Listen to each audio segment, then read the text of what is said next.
Continue on with the just discussion here of rezoning and things for us to keep in mind as we kind of move forward. Jerry, am I correct in thinking that there's no decisions or anything required today? It's more of a topic to start thinking of what we should be looking at or could be looking at for possible changes?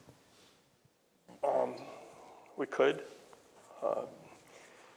Might you want to just have an informal workshop to talk about that and try to talk it through rather than trying to cram everything together at one time? So just for my own purpose, when you say a workshop, you mean during like one of these meetings, reserve that on the agenda, or are you saying That would be the only thing we would talk about, would be the commercial use and the home occupation issue and try to work through it and brainstorm some kind of a strategy. Can we do that without public? It would be a public meeting, but it's just specifically for that. Right. You wouldn't make any motions or anything like that. It would be strictly a workshop to talk about issues, and you'd come back and you can make some formal recommendations at the next regular meeting or whatever. And to call a workshop, is that something we just do in this meeting or separately? How does that formally get Well, proposed? if you're open to that, we can schedule it. The only thing I would need to know is when, if you folks are available most of the time, or is this, is Monday or Tuesdays a decent time? Maybe we can even do it earlier in the afternoon, say at 5 o'clock or something like that after work hours. So just kind of a quick poll of the commission. How does everybody feel? Would you be in motion of having a workshop? Sure, yes. Yes. Okay. So I think we're all in the same boat. We think that that would be a good idea to have a reserve time to have that discussion, have it public, as far as. Can we do that, say, week from next Tuesday? I won't be back till the 22nd. Till when? The 22nd. 26th. 26th will work for me. That's fine with me. I think so. Let's go, let's, The 26th, do you want Yes, to do let's it go 5 for it. o'clock? Lee, is that? That'd be fine. Okay. We certainly could, we don't have to do it on a Tuesday either. I just, Well, why don't we tentatively put that I'm gonna need to, it would have to be in the week of the 25th, 26th, someplace in there, because I would need to at least publish some kind of a notice. Yep. So we're recommending the 26th, which is a Tuesday at 5 o'clock? 5 o'clock? And Jerry, would you be looking at modification, or basically the process of rezoning? Or would you be, or would also include discussion on the home occupation with the number of I'm employees? thinking of both issues. Both of those issues, okay. Because that would tie in with the Ashdown School issue. And I think in both of those situations, again, the discussion would be a little more high level, not necessarily specific to one case. Right. But yes. again, kind of what I posted, or what is the policy, want to be when it Right. comes to these issues? Sounds good. All right, what's next on the agenda?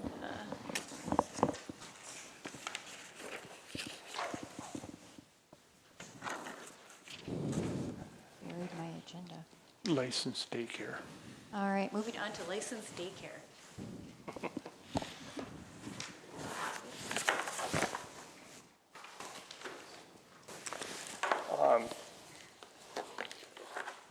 At your last meeting, we had a discussion of daycare centers, 12 or fewer, 14 numbers, and expansion of daycare centers and that type of thing. In open forum, Mr. Duff got up and commented that the existing ordinance is clear. Daycare servicing less than 12 persons is allowed in residential districts, and daycare servicing more than 12 persons are considered commercial ventures. Mr. Duff also questioned how the limit of 12 persons was derived. That question prompted me to do some digging in the archives to figure out how that magic number of 12 came about and got into the ordinance. Actually, the magic number came in the ordinance because the legislature said it had to be there. And I did left a copy of the statute, which basically says 12 and 14 are considered residential uses from single-family districts. Even if you said they weren't allowed in a residential district, they would be by state statute. State statute basically dictates that daycare centers of 14 or 12, 14 or less are automatically approved and don't need any approval by the local jurisdictions. It wouldn't even need to be in our ordinance, quite frankly. From that, one could conclude that the legislature intended that those 14 or less were basically something that's compatible with residential uses, and that anything greater than that possibly should be considered commercial establishments. If that's the conclusion, then I think the ordinance is clear. I think Mr. Duff's comments were clear and were right on point. The real question it gets down to, do you want to consider something that greater than 14, a daycare operation greater than 14, as something that should be allowed by conditional or interim use in a residential district? And if so, which district should they be allowed in?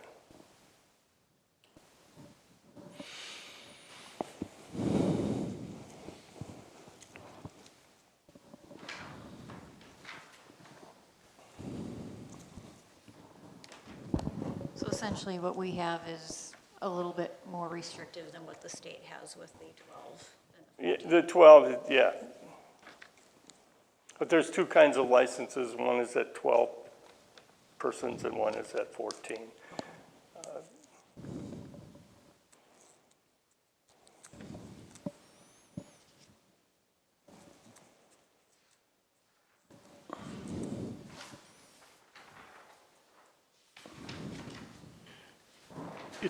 It seems to me that it would be useful for us to have that workshop prior to this discussion. It seems to me that that workshop discussion might help us make a decision here. When you, as far as where commercial areas should be considered or reconsidered or that type of thing.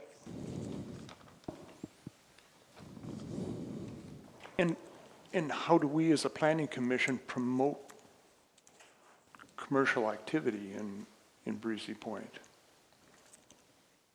My argument would be one way to do that is find a way to support more childcare slots. That's a huge workforce issue.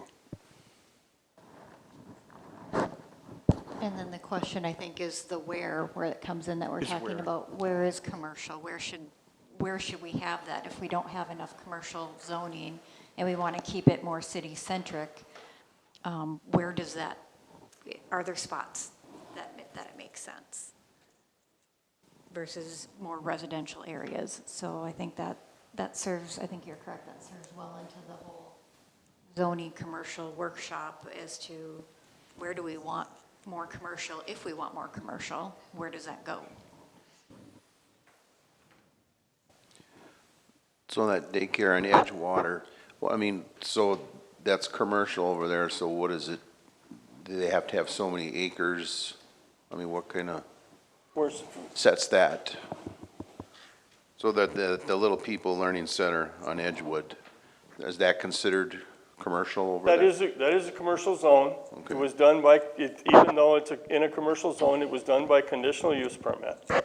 And it limits, I believe, the conditional use permit limits the amount of patrons served at 99. But is there a minimum of acreage that you have to have, you know, for, I believe there's know. probably some licensing requirements that you have to have so many square feet for, I mean, would you per have to, occupant. would you have to have 5 acre piece or 10 or? you know, I think that square footage is going to be more in your facility Okay. than it's going to be on the acreage. Probably I think playground- acreage would probably be determined by, the thing that would be affected as far as acreage is if you had a site that wasn't connected to municipal sewer. Again, municipal sewer becomes pretty important when it comes to commercial. If it wasn't, then you'd have to have adequate site to service an adequate drain field and septic system On that and note, an on-site well. And the more folks you're gonna have, the bigger piece of property you're gonna need. I think playground space may be an issue also, Jerry. Well, yeah, and I think, you know, if you're gonna do a commercial facility, assume you're gonna build one yourself, you're probably looking at, if I really wanna be successful, I'm gonna have a dynamite play area, I'm gonna have adequate bathrooms and wash facilities, and I'm gonna have a nice kitchen and that type of thing. I'm assuming we have a map somewhere in here of where the sewered lots are, Yes. so that we could, yes, we've got it here. So we could use that as- Typically, it follows, it's around the lake, and it follows County Road 11 and County Road 4.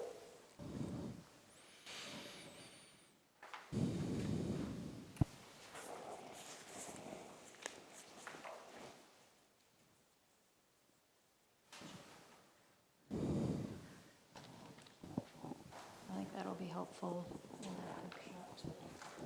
the view those lots.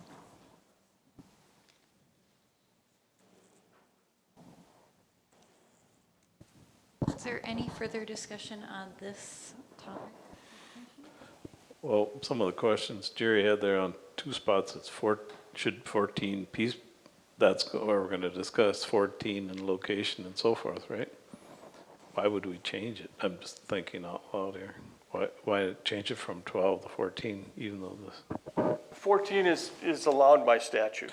Right, but why change the whole thing for 2 people? One reason, Roger, is it opens up more childcare slots. Right, but in a residential area, if you have 14, say you have 14 kids, you could have 14 cars coming in the morning, Well, 14 cars coming at night. That's the issue, yeah. That's allowed by statute right now. Right, And I think part of it too, why would be considered changing it, and I'll be sharing this a little bit when we discuss the short-term rental thing, is just having the disconnect between what the state allows and the city, is that someone, again, how the city's ordinance says right now, they don't have to come and tell us that they're doing it. right. So they might think, I've got my license from the state, which they do that right now through Sourcewell. I think I'm good to go. The state says I can have 14, so someone might have 14 and be unaware that they're actually in violation with the city's ordinance. So it's kind of one of those things of it's almost an unnecessary violation because the state allows 14, you know, is there a reason that we would reduce it by 2? Okay, I can see that, yeah.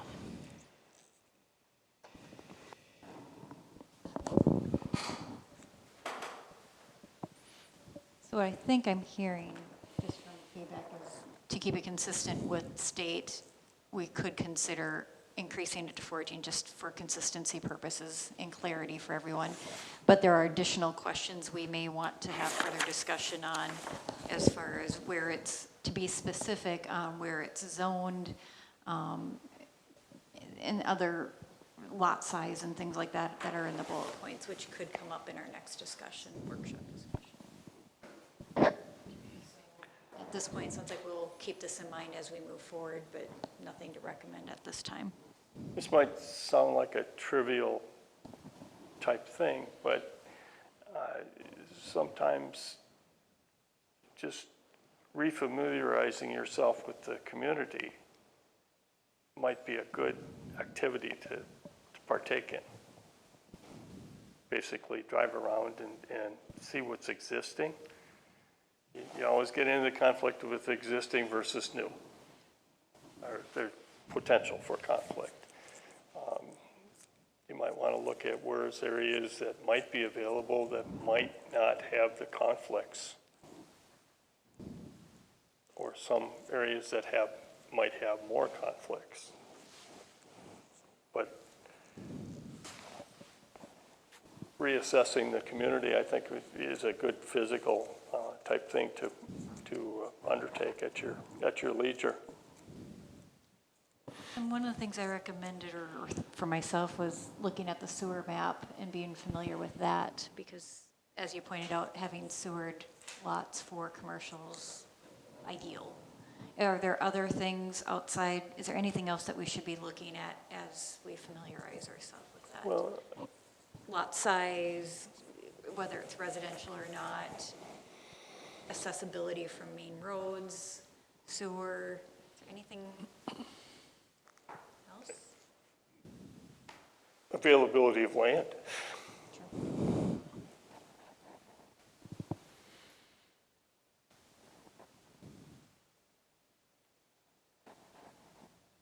I think there's, another underlying discussion that has to happen down the line is where do you have potential to expand that sewer system? Or do you want to expand that sewer system? I know that was a big topic years ago. Are there individuals that were part of that we could take questions on that? That was before me. I think Tom might be able to answer that question better than me, but As far as, expanding the sewer system? I mean, that's been discussed. However, the need for expanding it has not, we haven't hit that threshold yet. We still have some capacity in our existing sewer system. We do have desires to add more sewer system capacity to get more septic systems away from the lake. We don't have any septic up on Osawatomie. So, I mean, that would be one area that we would want to expand the sewer system, that we would need to expand the sewer system and have either some local small pretreatment system up on the northern and then force main it down to the existing process, or just force main it all the way down. We've had discussions on that in the past, but it was always, well, we don't really need it right now, other than that we don't have anything within 1,000 feet of Osawatomie at all, so. So that was a possible prioritization of a Yeah. next step on it, but there's also probably a significant cost. Significant cost, yes. However, with the planning that we have been doing with financial reserves, we have the money to do it. So what's really driving that discussion, Tom, is protecting the lakes.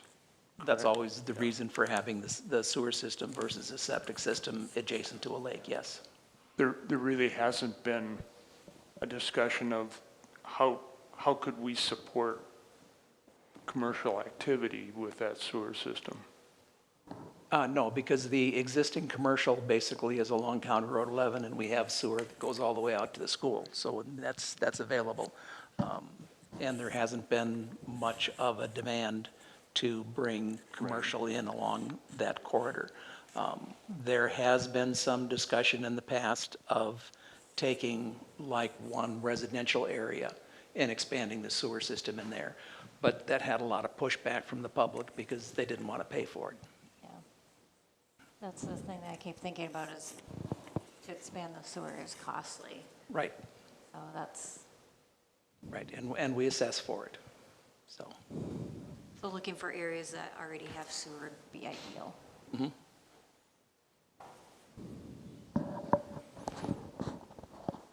Any other thoughts, questions?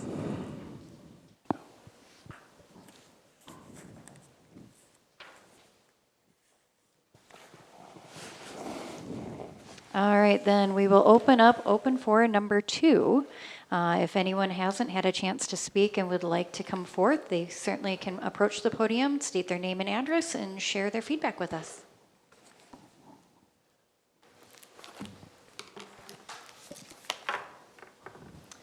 Good evening. I think it's evening. Melanie Doty, 30718 Rice Creek Drive, Breezy Point, attorney at law. I've been a resident of Breezy Point for the past 26 years. I am very familiar with the procedural history, the positions, the arguments, the concerns related to the daycare issue here in Breezy Point.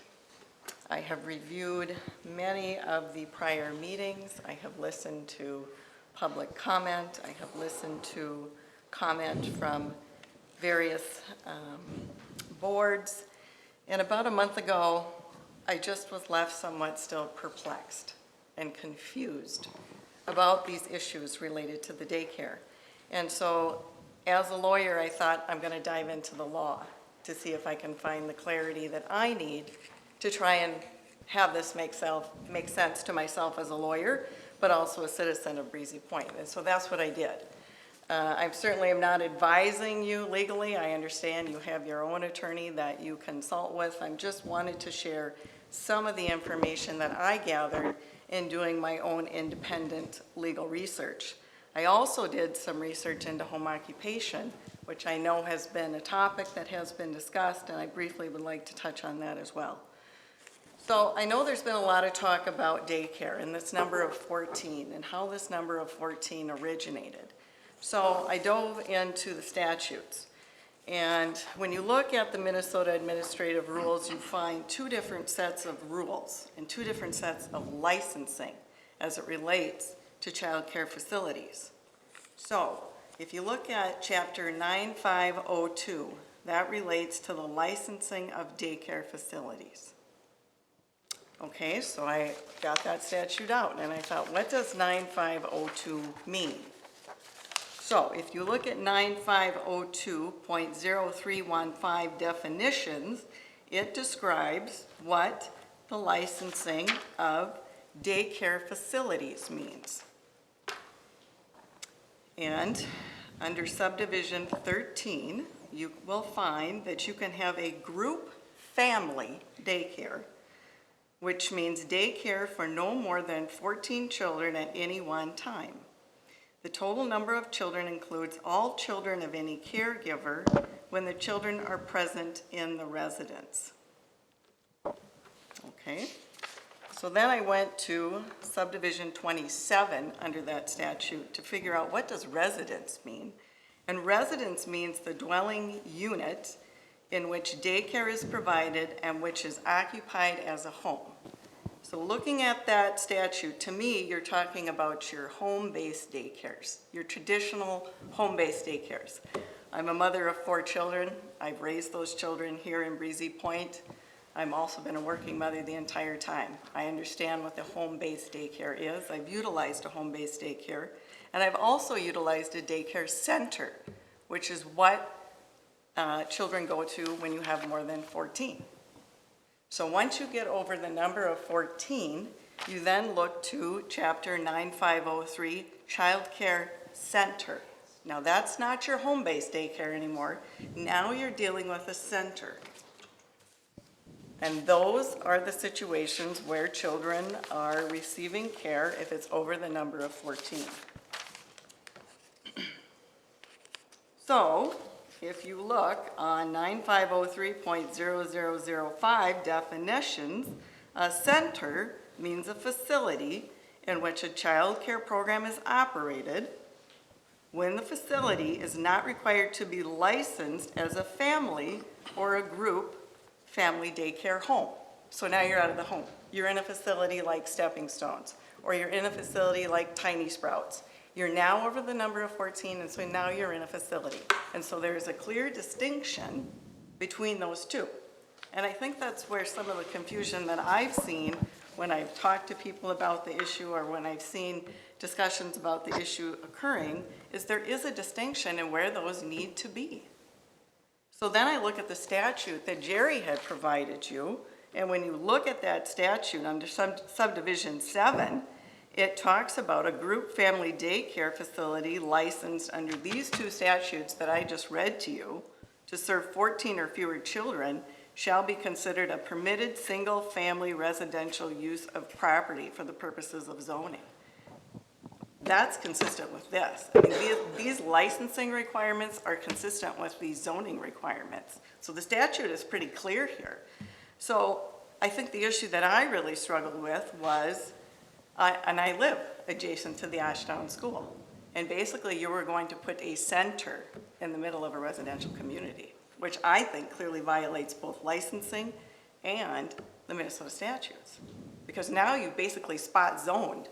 And I don't really even know if they could get through the licensing process. If they had, I think they were approved for 24 kids. So what do? I think clearly you can increase the number to 14 and still fall certainly within both the Minnesota statutes for zoning and licensing. And I would encourage you to do that as a working mom, to not limit, to go to 14 for your home-based daycares.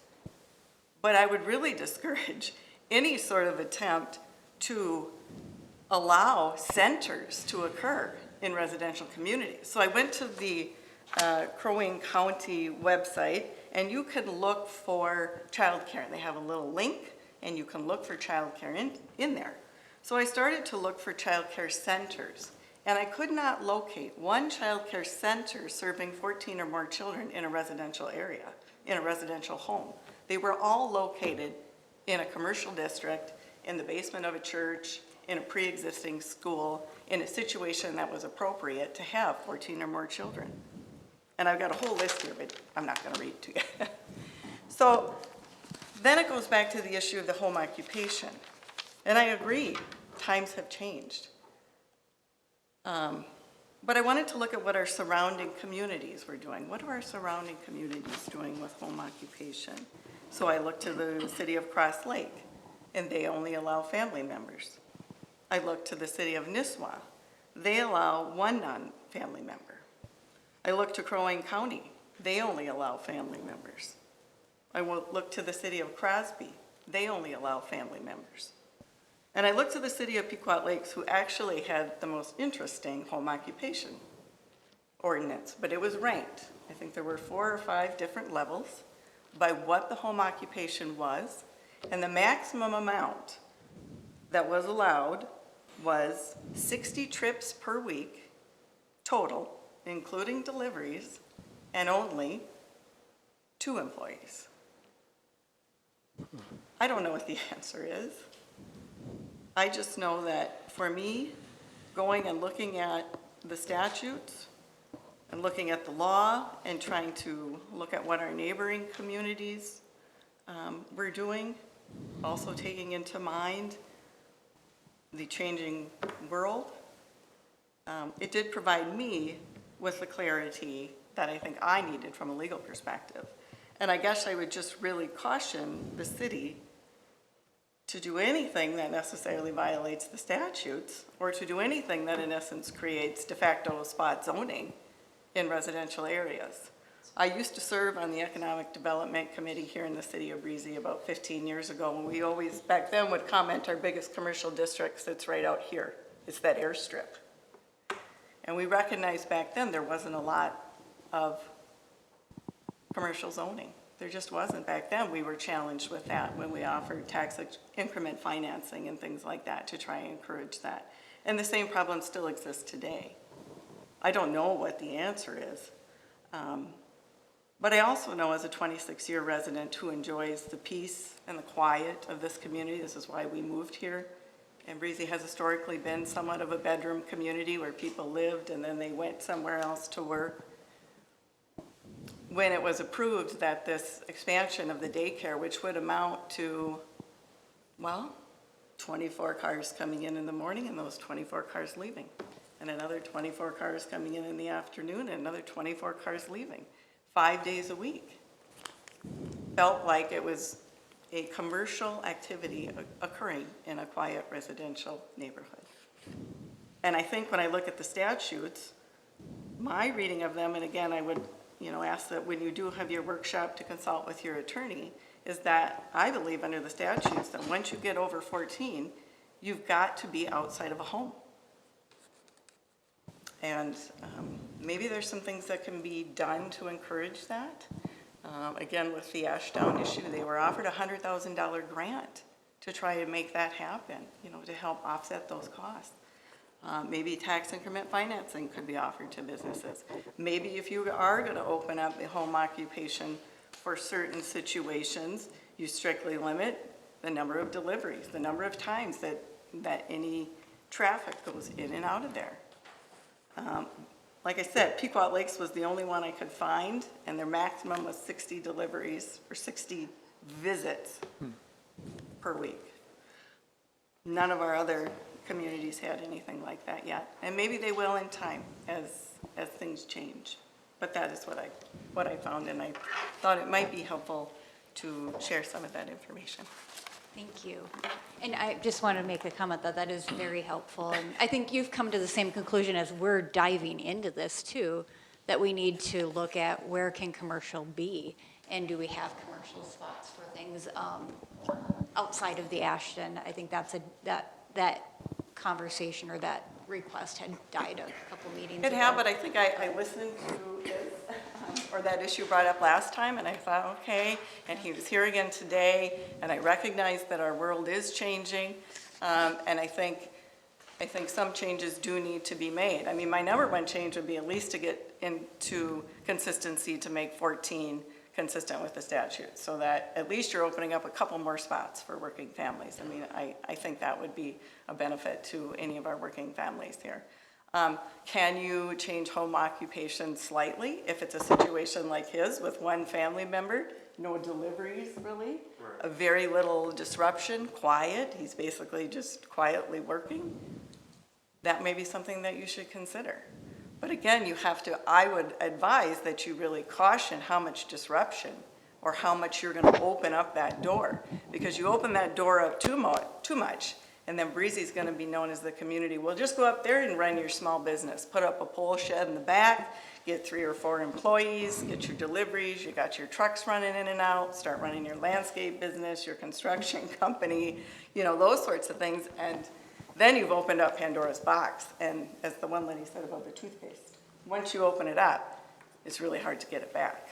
So balancing, I think, the residents that are here, the peace, the reason why many people moved here, recognizing it'd be nice to have a little more commercial, a few more services available. How do you do that effectively? I'm not sure. It's a difficult job. The one thing I do know, and I always laugh at when I tell my husband, the 2 things people fight about most at the courthouse are their children and their land. So it's difficult, and there's a lot of things to balance, and there's a lot of things to consider. And like I said, I hadn't attended actually any of your meetings before. I'd only watched them, but I had listened, and I couldn't find the clarity in my own mind to make this make sense. And so that's why I dove into the law, to try to understand what was happening, and to think about the city that I've lived in for 26 years and raised my 4 children, to think about the way times have changed. We conduct a lot of hearings by Zoom now for court. I mean, that would have been unheard of 2 years ago. But also trying to balance the peace, the quiet, the tranquility, the deer, the being able to walk down your street without trucks and things. I mean, you know, trying to find that balance is difficult, and I know it's difficult for you guys, and it's a thankless job.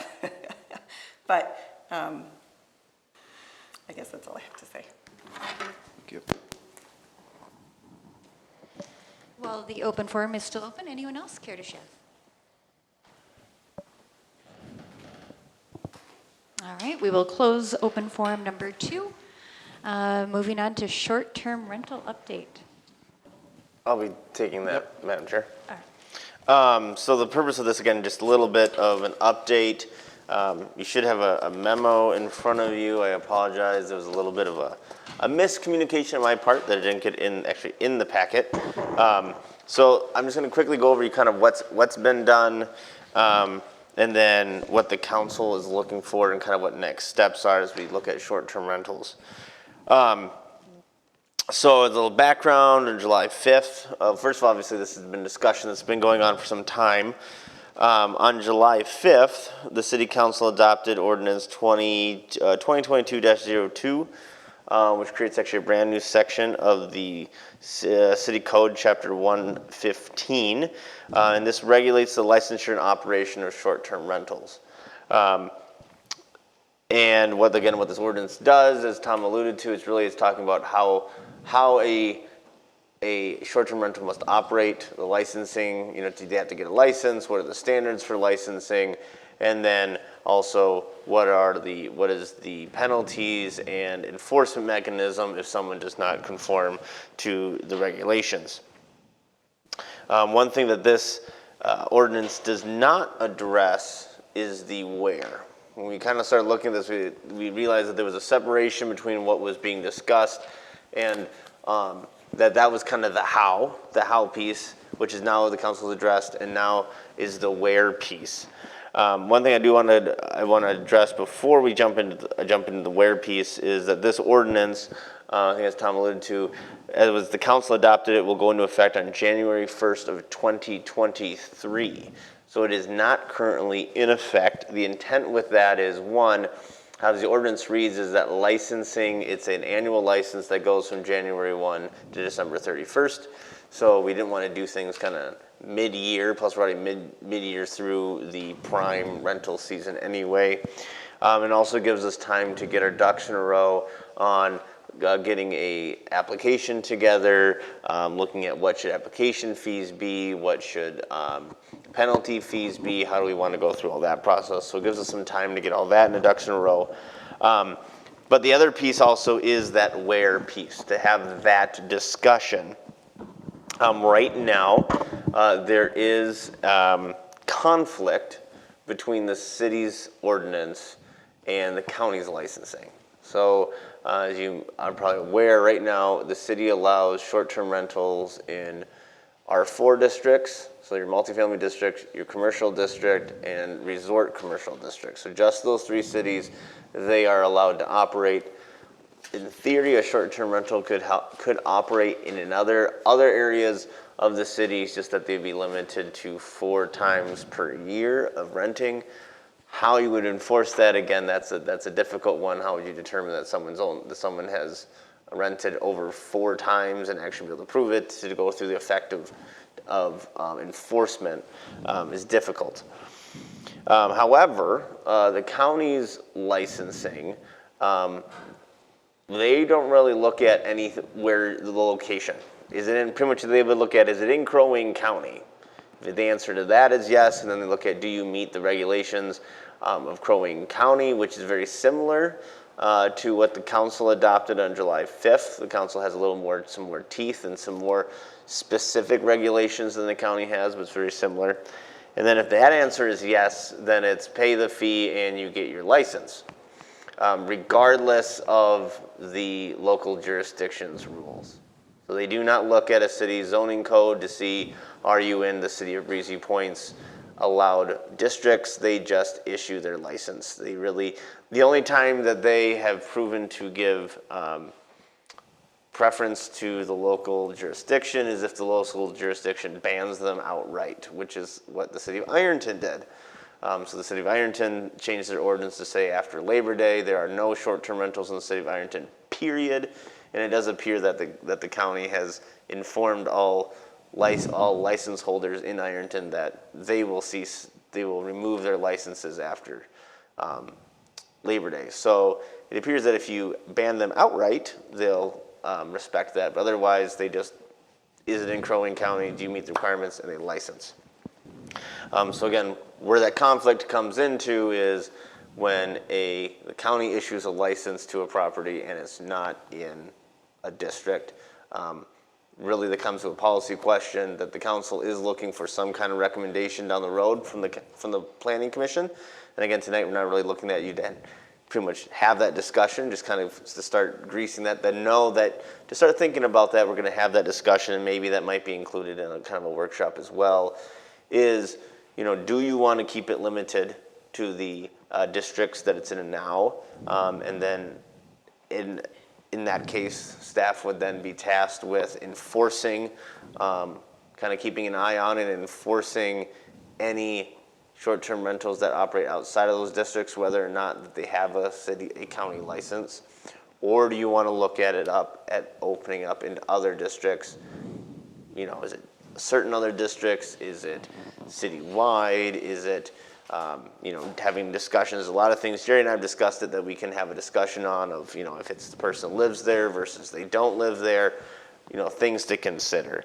So that's kind of a discussion that's going to be upcoming.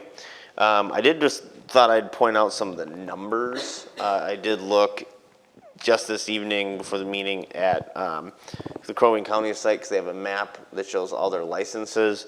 It appears that they have 19 short-term rentals licensed in Breezy Point right now, and most of those are kind of clustered to obviously the eastern, the resort side of the community, as well. I think there's one or two up by Osawatomie. And it went on to Airbnb as well. There doesn't appear to be any additional short-term rentals in the ones the county licensed. Vrbo, the actual site, did list a couple more rentals than Airbnb did, but when I started to kind of poke at them and look at them, it appears that a number of those are actually resort properties. The resort has listed some of their cabins and such on Vrbo. So that kind of messes with that number because they're not necessarily privately owned, single-family homes. They were resort cabins. That if you were to reserve them, you'd actually be reserving them through the resort, not through a private individual. So that just gives you kind of some of the numbers that are out there right now. Also, just to point out that we actually haven't received any complaints about short-term rentals this year. I haven't, Jerry hasn't, so I'm just going to throw that out there. If you have that question of, are we receiving any complaints? At this point, we haven't actually received any complaints this year. But that is something that the new ordinance will address for licensed properties about if complaints are received, how will those be processed and enforced. So with that, that's kind of where we are at short-term rentals. I'll take any questions that the commission has at this time, and then we'll be bringing it back to kind of more formal discussion. I know I'll be working with Jerry and we'll be putting together specific points, obviously, what we'll want you to discuss to have a more directed discussion. But if there's any questions you have right now, I can answer those. So just a confirmation, the county could be issuing licenses right now for areas that current law They says are. Some of the 19, just looking at the map, I can tell that a good number of the 19 that are licensed are not within an approved zone. So definitely something to talk about. Yes. Right, and then there's also short-term rentals that are happening that don't have either a county license or are, non-compliant with, or trying to be compliant with the Breezy Point ordinance. So does the county have an enforcement mechanism that they're? They do. They do. It's very weak. I actually asked them about that, to which they sent me this very convoluted flow chart of if this, then this, if this, then this, and pretty much it results in if they receive a complaint and they confirm that it is a short-term rental, they send a letter, they wait 30 days, they send another letter, and they wait 30 days, and if they don't comply after that, It says for 2 or 3 letters, so it could be like 60 to 90 days, and all they're doing is just sending letters saying, hey, you need a license. Then they'll send it to the county attorney's office, and then the county attorney gets to decide if he's gonna take any action or not.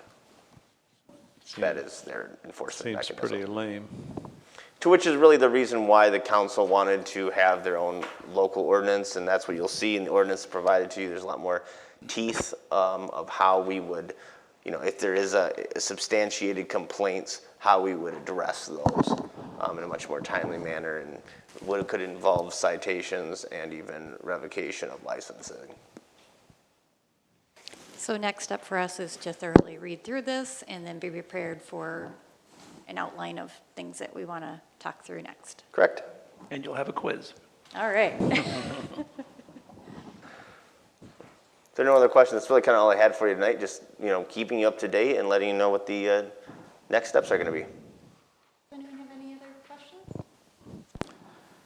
So like the complaints, if somebody complains, maybe in your situation, do they go to the city or do they go to the person that's renting it? How does that work? So in the ordinance, there is going to be the licensee has to provide 24-hour contact. So the first response is always, we'd like you to contact the property owner. And then they have a certain amount of time in which they're supposed to respond. Then you can also call the city. We would then also follow up. One thing I would always, and then we would be working also with the property owner as well, to making sure that they are responding, confirming that it is a legitimate complaint, and then working with that property owner to fix the issue, whatever that may be, to avoid future issues. That's something that you might maybe know, Tom, more. Is it more of the resorts rentals that are maybe out of control? The one that kind of brought all this to a head was this one on North Lakeview. Both the person that was doing the short-term rental was in violation of our ordinance as well as, just plain common sense. And that's what Mrs. Votts was really complaining about. And that was a problem child. And so we built into the ordinance the requirement of a 1-hour response by a responsible party. In other words, the responsible party has to be monitoring that phone 24/7 when the unit is rented. And he has 1 hour to shut the thing down. Okay? So if the neighbor calls up and we give them the hotline number, okay, of that unit, okay? So in other words, they would have a sheet of paper that says that the address right next door to you is licensed for a short-term rental, and here is the first person that you would contact for any complaints. And if it's 2 o'clock in the morning and they're violating the noise ordinance, they've got a wild party going on, pick up the phone, and and that person has to answer that phone immediately, not a tape recording, has to answer the phone and be able to shut down that noise within 1 hour, okay? Yeah, it's 1 hour is probably a reasonable length of time. It's going to be faster than trying to get the sheriff out there. If he's out at the other end of the county in the middle of the night, it's going to be hours before he gets there, and by then, nothing's going to be happening. But that is going to count, essentially, as a complaint. And if a guy gets too many complaints, he loses his license. And then we have the hammer saying, you can't rent. And once you have a person, like a next-door neighbor, that is sensitive to it, if he sees somebody in there that doesn't belong, he's going to call us. And, we have the ability then to basically padlock the door, essentially, so that they can't go in. So clarify that again. So she calls this number, or she calls She calls the hotline, hotline, That They have an has to be hour. answered by a physical person, not an answering machine. And that physical person has to call the house or whoever is Shut it renting it. down within an hour. And shut it down within an hour. So let's say she's complaining, cars are parked up and down the street, can't get through. He's got to get that moved out within an hour. Because I noticed in here, it says they all have to have parking spots and Yeah. no. Yeah, and Yeah, I just we- want to clarify, it has to be, one of the things that's different between the city's ordinance and the county's, the county had language in their ordinance that actually penalized someone for a false claim. We said we didn't want to necessarily do that. But one thing the ordinance does say, it does use the word substantiated, first of all, to avoid, and that's purposely avoid someone just complaining because they don't like the fact that it's next door. But it also does have to be a violation of this ordinance or another ordinance.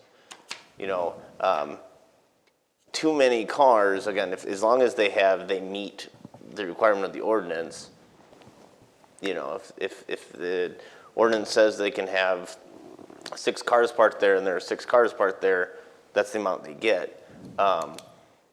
It has to be an actual violation. It can't be just something, I just don't like it. Right. Yeah, it does have to be an actual violation of the ordinance. Right. And it also, has specific definitions of what a bedroom is. Several of these short-term rentals will say, it's a 2-bedroom house and it sleeps 17. Okay, well, and it's a 2-bedroom house, but then they've got bunk beds in the rec room and they got a den with a futon in it or something like that.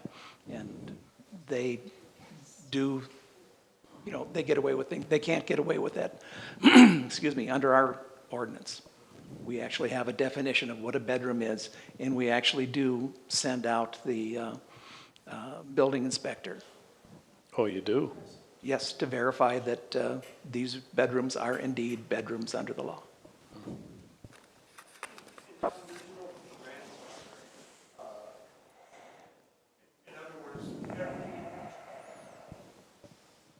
Right. Yes, correct. They would have to have a county license and a city license. Now, there are units that are owned by the resort and controlled by the resort. They are essentially resort properties, even though they are in a residential area. Some of those units up on Shoreview.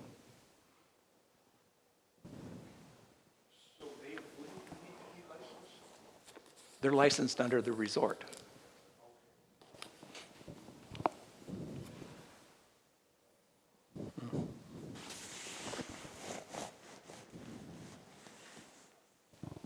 And I'll say one, Joe, your microphone. Oh, but the other thing, but to answer your question, I actually have asked the city attorney that question about, because it did come up, I had someone asked about that very piece, about, for example, the resort owns a town to twin home on Shoreview Lane, that is rented out as part of the resort. You rent it out through the resort, you have all the access that anyone else who's renting from the resort has. As to that, Breezy Point is a very unique situation in that there isn't a clear defined, like, this is the resort proper, it spans throughout the city. And so he said there really wasn't a clear definition of what is resort, what is not under the law.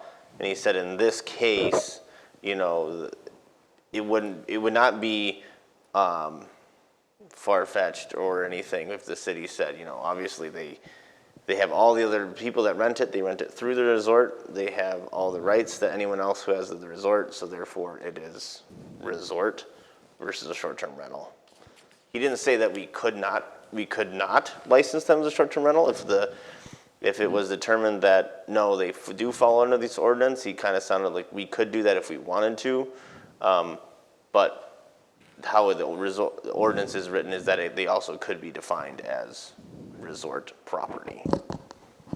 And I assume we're being consistent or attempting to be with the county on that. I mean, if the county is not requiring them to have a license. That's correct. Yeah. Yeah. Can I just make a comment? My understanding was that they're grandfathered, and then if that property sells, I think it's 3 year, if it's been off the Breezy Resort market for 3 years, it can't go back on. But I thought those property, because that's what happened next door to me. It went, the couple that owned it moved out there, but they were grandfathered in when all these other things were decided. So they got to continue like that. I can speak to that a little bit. So the two that I mentioned on Shoreview Lane, those they are what we call legal nonconforming, in that they existed way before, they've been operating as resort property in the same manner that they're operating now since the 70s. So yes, they can keep operating in that. That was the other thing that kind of falls into the favor of allowing them again, just continuing operating as part of the resort, is that's how they've always operated. As to if they were to change ownership, how the non-conforming language of state statute reads, if it changed, it doesn't really matter if it's the Breezy Point Resort who owns it, or anyone in this room who owns it. If they're operating it in the exact same manner that the resort operates it, it can stay as is. Now, if someone buys it and turns them into, single-family dwellings, and they operate that for like more than a year, then it's done. Right. And in the case of the one on Northview, it was what was previously owned by the resort, and then it was owned by a private owner who operated basically as a single-family residence.